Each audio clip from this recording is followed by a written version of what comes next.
Aspirant कैसे हैं आप सभी। आई होप आप सभी अच्छे होंगे और खूब मन लगा के तैयारी कर रहे होंगे। ठीक है, जैसा कि आप सभी को पता है कि आपका जो सीटेट का एग्ज़ाम है वो 7 जुलाई को कंडक्ट होगा। तो उसी के रिगार्डिंग जो है मैं कुछ टॉपिक्स हैं सीडीपी के कुछ टॉपिक्स हैं, तो उसका मैं वीडियो बना रही हूँ। अगर आप लोग ये वीडियो देखेंगे तो आपको डेफिनेटली 101% फ़ायदा होगा। ठीक है, आप जब एग्ज़ाम देंगे ना उसके बाद आपको ये चीज़ जो है पता पड़ेगी। अभी आपको लग रहा होगा क्या है, ये तो सब ऐसे ही टाइम पास चल रहा है, ऐसे लग रहा होगा है ना, लगता है ऐसा, है ना। तो पढ़ते रहिए, ठीक है, और ज़्यादा से ज़्यादा वीडियो को जो है शेयर करें और लाइक करें, है ना, और सब्सक्राइब करें। ठीक है, स्टार्ट करते हैं। हमारा जो टॉपिक है, आज का टॉपिक क्या रहेगा इस वीडियो में, लॉरेंस कॉलबर्ग। ठीक है, ये भी क्या है, एक मनोवैज्ञानिक हैं लॉरेंस कॉलबर्ग। तो इन्होंने क्या किया था, लॉरेंस कॉलबर्ग ने एक सिद्धांत दिया था जिसको ये काफ़ी पॉपुलर है, किसके नाम से, नैतिक विकास का सिद्धांत। मतलब अगर हम अंग्रेजी में बात करेंगे तो क्या, moral development theory. Moral development theory के नाम से ये सिद्धांत जो है वो जाना जाता है, जो किसके द्वारा दिया गया है, लॉरेंस कॉलबर्ग। देखिए यूपी टेट का एग्जाम है, उसमें बहुत ये क्वेश्चन पूछ लिया जाता है कि जो moral development theory, who is coined bye moral development theory, है ना, दिस टाइप्स, इस टाइप का पूछ लिया जाता है। तो आंसर क्या हो जाएगा, ऑप्शन दे दिया, जीन पियाजे, है ना, पाइगोत्स्की, लॉरेंस कॉलबर्ग, ठीक है, और थॉर्नडाइक। तो अगर पढ़ा होगा ना अच्छे से तो आप आराम से टिक मार पाएंगे, क्या, लॉरेंस कॉलबर्ग। ठीक है, इस तरीके के क्वेश्चन पूछ लिए जाते हैं किसमें, यूपी टेट वगैरह में। सी टेट में ऐसा नहीं है, सी टेट में जो है थोड़ा कंसेप्ट से खेलता है। ठीक है, अगर आपने पूरा टॉपिक अच्छे से कवर किया होगा तभी आप जो है इस टॉपिक में से मैंने 2022 में, हाँ, एग्ज़ाम जब हुआ था तब दिया था, तो इससे करीबन 2-3 क्वेश्चन आए थे, है ना। जूनियर का जो होता है ना और प्राइमरी का, दोनों में ही आता है। ठीक है, आप ये ना सोचे कि भाई प्राइमरी में हम पढ़ेंगे अलग से और जूनियर में अलग से, नहीं, कॉमन हो जाती है सीडीपी, है ना। कुछ लोग ये सोचते हैं कि सीडीपी जो है जूनियर के लिए अलग पढ़ेंगे और प्राइमरी के लिए अलग पढ़ेंगे। थोड़ा बहुत माइनर सा डिफरेंस रहता है, लेकिन अगर आप अच्छे से पढ़ेंगे ना प्राइमरी लेवल की तो जूनियर वाली तो और ईजी आती है। ठीक है, जूनियर वाली तो आप आराम से कर ले जाओगे। अगर ये सब सीडीपी जो है वो इसमें देखिए क्या होता है, थोड़ी सी पॉजिटिव अप्रोच और रखनी होती है। जब आप ये एग्ज़ाम देते हो तो इसमें आपको जितना हो सकता है उतना आप पॉजिटिव सोचें। ठीक है, जितना हो सकता है उतना आप, और बच्चे के फेवर में जाना चाहिए। ठीक है, बच्चे के, चाइल्ड सेंटर्ड होता है सब कुछ। ठीक है, जो बच्चे के लिए, बच्चा इसमें सेंटर है। ठीक है, तो इसके मद्देनजर रखते हुए आप क्या करेंगे, क्वेश्चन सॉल्व करेंगे। स्टार्ट करते हैं अपना वीडियो। काफ़ी इधर उधर की बातें हो गई आज। कुछ लोग बोलते हैं ना मुझे कि आप बस पढ़ाती हैं और कुछ नहीं, है ना, तो मैंने सोचा आज थोड़ा सा इंटरेस्टिंग बनाते हैं वीडियो को। ठीक है, चलिए देखते हैं। कॉलबर्ग जो थे वो क्या थे, अमेरिकन मनोवैज्ञानिक। ठीक है, कौन थे ये, अमेरिकन मनोवैज्ञानिक थे। इन्होंने क्या किया था, इन्होंने नैतिकता का और नैतिक विकास का सिद्धांत दिया था। ठीक है, इनकी जो थ्योरी है, इन्होंने उस थ्योरी में बताया है कि मोरालिटी क्या है, मतलब नैतिकता के बारे में बताया है। तो क्या बताया है कि जो मोरालिटी है वो एक तरीके का क्या होता है, गुण होता है। ठीक है, जिसमें क्या करता है, जिसमें क्या होता है ना, पता पड़ता है कि सही क्या है, गलत क्या है। ठीक है, सही और गलत की पहचान होती है जिस गुण से, उसको क्या बोलते हैं, मोरालिटी बोलते हैं। और इन्होंने बताया है कि ये जन्मजात नहीं होती है बच्चे के अंदर, ये बच्चा जो होता है वो सामाजिक परिवेश से ही मतलब जानता है कि नैतिकता क्या है और अनैतिकता क्या है। सामाजिक परिवेश का मतलब क्या है, आसपास के लोग, रिश्तेदार, है ना, ये परिवार बच्चे का, ये सब क्या होते हैं, सामाजिक परिवेश। तो ये इन्हीं से बच्चा जानता है कि क्या नैतिक है, क्या अनैतिक है। ठीक है, तो ये क्या बताई है इन्होंने, कॉलबर्ग के द्वारा ये बताई गई है डेफिनेशन किसकी, मोरालिटी की। अब देखिए, एक इसमें स्टोरी आप देखने को मिलती है जब आप ये पढ़ेंगे प्रिंसिपल। एक इम्पॉर्टेंट स्टोरी है, किसकी है, हिंज की है। हिंज की क्या है, एक हिंज की क्या है, एक स्टोरी है। क्या है इस स्टोरी में, जो हिंज होता है इसकी जो वाइफ होती है, ठीक है, इसकी जो वाइफ होती है इसको क्या होती है, एक बीमारी हो जाती है, ठीक है। तो उसके लिए उस बीमारी की जो मेडिसिन होती है वो कहीं नहीं मिल रही होती है, ठीक है, कहीं नहीं मिल रही होती है। तो एक शॉप होती है, वहाँ पे ये मेडिसिन जो होती है वो अवेलेबल होती है, ठीक है। एक जो व्यक्ति होता है उसने ये जो मेडिसिन होती है डिस्कवर की होती है। तो ये जो मतलब ये जो व्यक्ति होता है वो ये जो मेडिसिन होता है बहुत ही ज़्यादा एक्सपेंसिव प्राइस पे देता है। तो ये जो हिंज होता है वो ये शॉप पे पहुंचता है, तो बोलता है कि भैया मुझको मेडिसिन चाहिए। तो इसके पास जितने पैसे होते हैं, जो हिंज होता है इसके पास जितने पैसे होते हैं उन पैसों से ये मेडिसिन नहीं खरीद सकता है, ठीक है। इस मेडिसिन का रेट जो है वो ज़्यादा होता है। अब ये कम पे दे भी देगा लेकिन फिर उसका वही रेट हो जाएगा, इसलिए ये मानता ही नहीं है। ये इसको कन्विंस करने की कोशिश करता है लेकिन नहीं मानता है, ठीक है, लेकिन ये नहीं मानता है। फिर ये हिंज क्या करता है, ये मेडिसिन को चुरा लेता है और चुरा के अपनी वाइफ को दे देता है और इसकी वाइफ जो है वो बच जाती है। अब पॉइंट ये आता है कि क्या इसने सही किया, ठीक है, सही किया कि गलत किया, ठीक है। जब ये लॉरेंस कॉलबर्ग अपने बच्चों को ये स्टोरी सुनाते हैं कि हिंज ने ये सही किया या गलत किया, ठीक है, तो उससे रिलेटेड कुछ टर्म्स हम पढ़ेंगे। मोरल डिलेमा, जैसे कि सही या गलत के बारे में जब डिसीजन ना लेने की जो स्थिति होती है वो क्या होता है, मोरल डिलेमा। जैसे कि हिंज है, उसकी वाइफ बीमार थी, ठीक है, वो गया यहाँ पे शॉप पे, मेडिकल शॉप पे, तो उसने इससे बोला इस व्यक्ति से कि भैया मुझे दवाई दे दो। इसने बोला नहीं, आप जितने पैसे दे रहे हैं इतने में नहीं दे पाएंगे।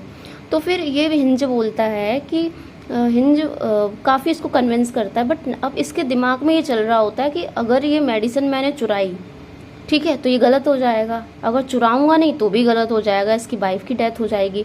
तो उस दौरान इसके अंदर जो कन्फ्यूज़न चल रहा था कि क्या सही होगा क्या गलत होगा। अगर मेडिसिन चुराता हूँ, ठीक है, तो सही होगा, मेरी वाइफ की जान बच जाएगी, लेकिन वो क्या हो जाएगी, चोरी हो जाएगी, जिसकी वजह से मुझे पनिशमेंट भी मिल सकता है बाद में, ठीक है, ऐसे भी हो सकता है।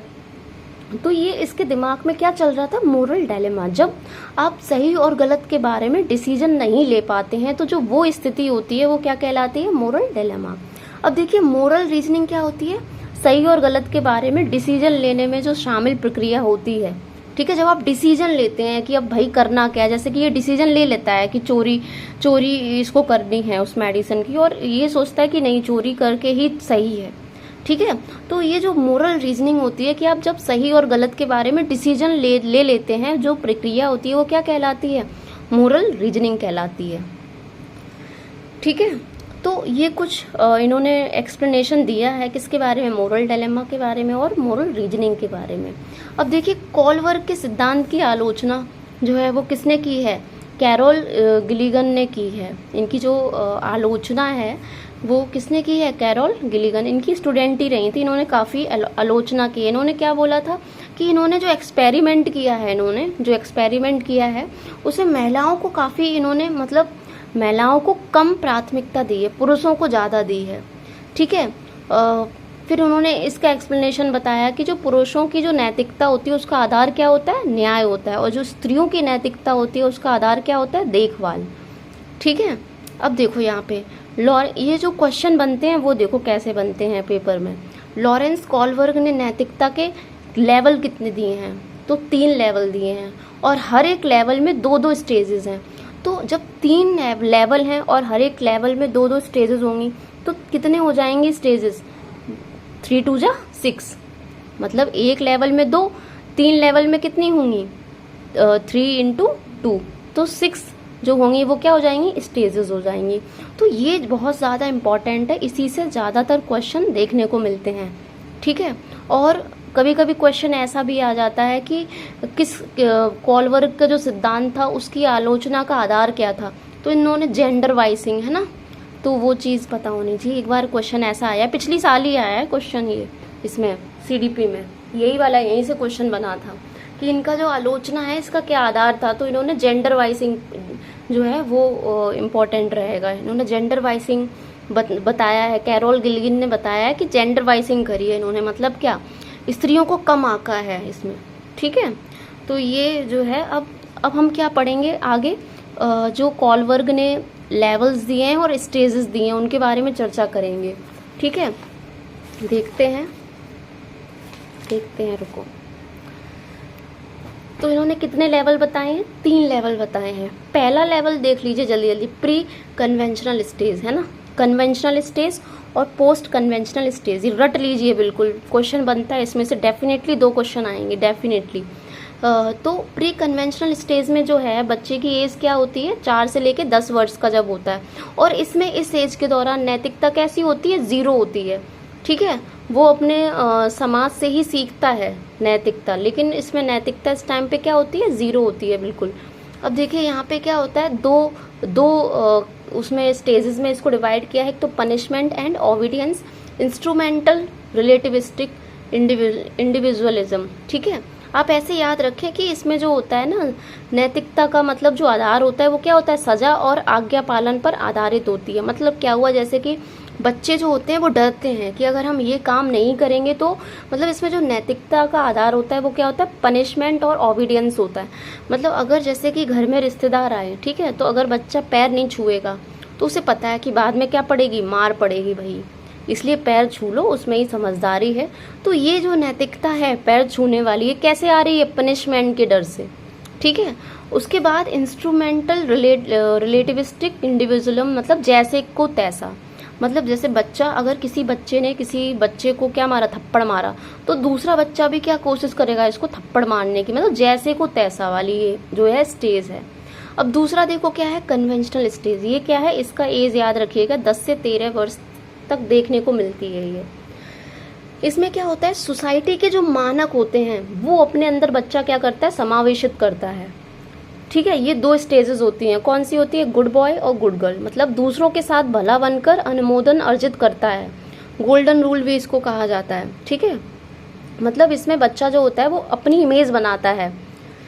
ठीक है, अच्छा बनने की वो करता है, एक्टिंग करता है कि उसको सबकी नज़रों में क्या करना होता है, अच्छी इमेज बनानी होती है अपनी। ठीक है, अब देखो यहाँ पे लॉ एंड ऑर्डर ओरिएंटेशन, मतलब कानून तथा सामाजिक व्यवस्था को मतलब कानून और सामाजिक जो व्यवस्था होती है उसको बनाए रखने की वो करता है। मतलब भावना इसमें क्या होती है, विकसित होती है इस वाली एज में। जो 10 से 13 वाली एज होती है ना, इसमें बच्चा बड़ा लॉ और ऑर्डर को मेंटेन करता है। जैसे कि अगर उसको बता दिया जाए कि रेड लाइट होगी तो आपको रुक जाना है, तो रुक जाएगा बच्चा। उसको पता होगा कि अगर किसी का घर में एक्सीडेंट हो जाता है, ठीक है, तो उसको ये जानकारी होगी कि नहीं भाई नहीं चलना है। ठीक है, तो वो कानून और सामाजिक व्यवस्था को बनाए रखने की उसमें क्या होती है, भावना विकसित हो जाती है इस वाली स्टेज में। ठीक है, इस वाली स्टेज में। तो ये क्या है, सेकंड लेवल क्या है, कन्वेंशनल स्टेज। मतलब इसमें सोसाइटी जो होती है ना, सोसाइटी के अनुसार वो सब कुछ करता है। अब देखिए तीसरी क्या है, पोस्ट कन्वेंशनल स्टेज। इसमें बच्चे की जो उम्र जो होती है 13 वर्ष से ऊपर हो जाती है। मतलब वो ज़्यादातर डिसीजन खुद से लेता है। इसमें देखिए 2 होता है, सोशल कॉन्ट्रैक्ट ओरिएंटेशन और यूनिवर्सल एथिकल प्रिंसिपल ओरिएंटेशन। मतलब इसमें क्या होता है कि अगर जो नियम बनाए हैं उनको बच्चा तोड़ भी सकता है। ठीक है, उनको बच्चा क्या कर सकता है, ब्रेक कर सकता है, क्योंकि बच्चे का क्या मानना हो जाता है कि ऐसे नियम जिनसे किसी का नुकसान हो रहा है, ऐसे नियमों का क्या फ़ायदा। तो बच्चा इसमें क्या करता है, नियमों को तोड़ भी सकता है। तो ये वाली जो स्टेज होती है वो कौन सी होती है, सोशल कॉन्ट्रैक्ट ओरिएंटेशन। ठीक है, अब देखिए यहाँ पे यूनिवर्सल एथिकल प्रिंसिपल ओरिएंटेशन।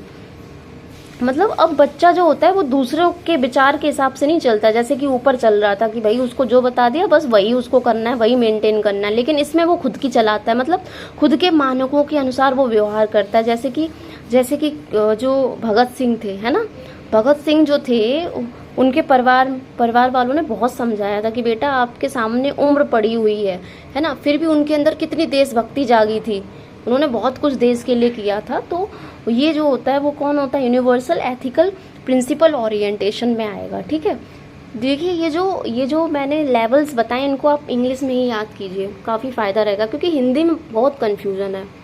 ठीक है, सीधा सीधा अगर आप इंग्लिश में याद कर लेंगे तो आप बहुत जल्दी अटेम्प्ट कर लेंगे क्वेश्चन अगर इससे रिलेटेड आएगा। क्योंकि हिंदी में क्या है ना, और भी नाम दे रखे हैं, जैसे प्री कन्वेंशनल स्टेज है तो इसके और कई नाम मिल जाएंगे आपको हिंदी में, तो कन्फ्यूज़न है। इंग्लिश में इसका एक ही एक नाम दे रखा है, तो आप आराम से इजली इसको 3-4 बार प्रैक्टिस कर लें, अच्छे से लिख लें शॉर्ट फॉर्म में अपनी लैंग्वेज में, तो आपको समझ में आ जाएगा। ठीक है, थैंक यू साथियों।